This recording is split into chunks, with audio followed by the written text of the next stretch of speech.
So moving on to the second to last tool on this toolbox, which is the B-spline surface by points tool.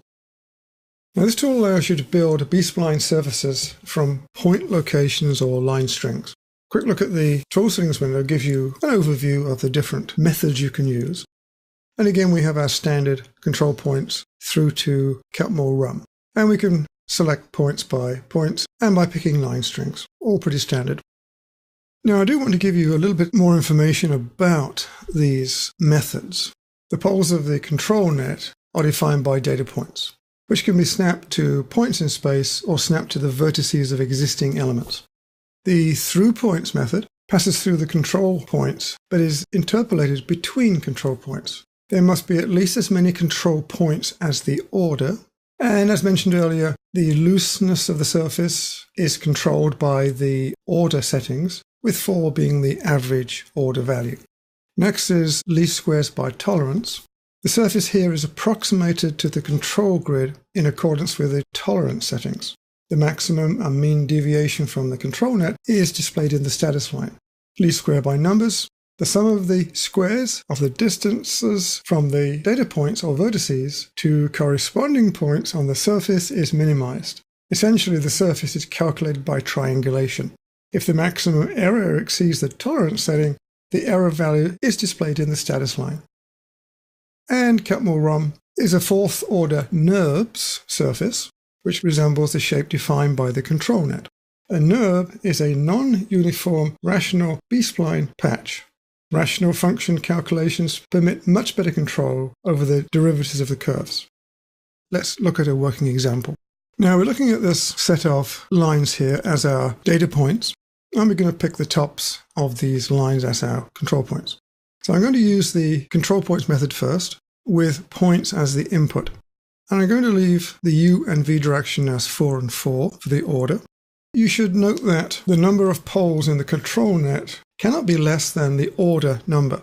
You would need at least 4 by 4 sets of data points in order to generate this curve.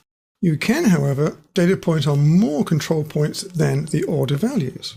For example, you could do a 4 or 5 points, or a 5 or 6 points, etc., with those standard 4 by 4 order values. Now we're not going to close the surface, which will make quite a mess of it, but you can try that yourself. So let's get started. Now you have to follow the prompts very, very carefully here.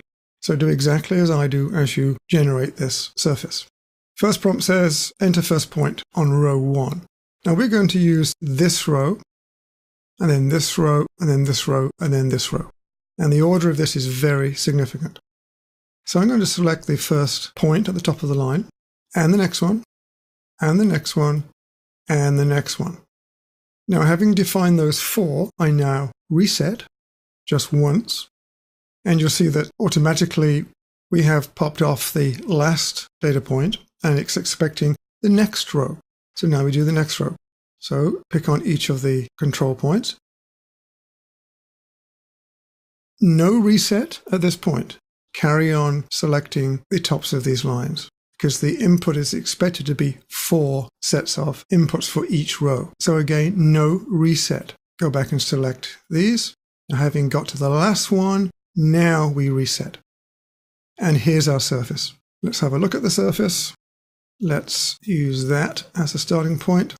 And if you notice, the surface does not contact each of the lines that we used as the control points. That's because this method does not go through the actual control points at all, which is maybe what you want, maybe not. The next exercise we'll do will solve that problem if that's necessary. So just let me repeat what we've just done. We selected this one, this one, this one, and this one, and then reset. And then we selected the tops of all of the remaining control points in the same direction. And at the last one, then we reset again to generate the surface. Now, it's vital that you do that. It won't work unless you follow that procedure. Okay, let's move on to the next set of control points.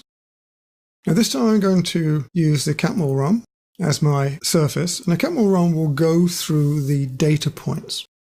And I'm going to use picking line string as the method. Notice there are no other settings. This becomes a simple exercise. Now I've drawn this grid for you with different coloured lines, simply to differentiate the rows. And I've also drawn a smart line string on the tops of each of the lines in the rows. So we're going to pick these line strings, in other words. So we simply pick the line string, then the next line string, and now we have to control data point. So we pick that one and that one. Now notice before I pick the next one, the surface is already being generated after the third one, but I need a fourth one. I'm still holding down my control key, data point on that one, and there's my last line string, data point to accept the surface. Now this surface looks a lot more convoluted than the previous one, but if we do a rotate and look a little closer, you'll see that the surface goes through each of the control points at the tops of the lines. So this follows exactly the topology of the tops of those lines.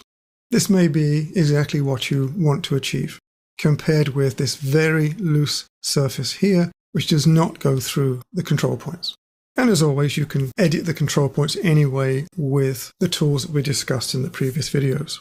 Now, it would be helpful if on your own you went and did the through points, which will develop a surface very similar to the Catmull ROM we've just done, and try also the L-square by tolerance and L-square by numbers and compare. It would be helpful to simply copy this set of lines and line strings and try those different methods.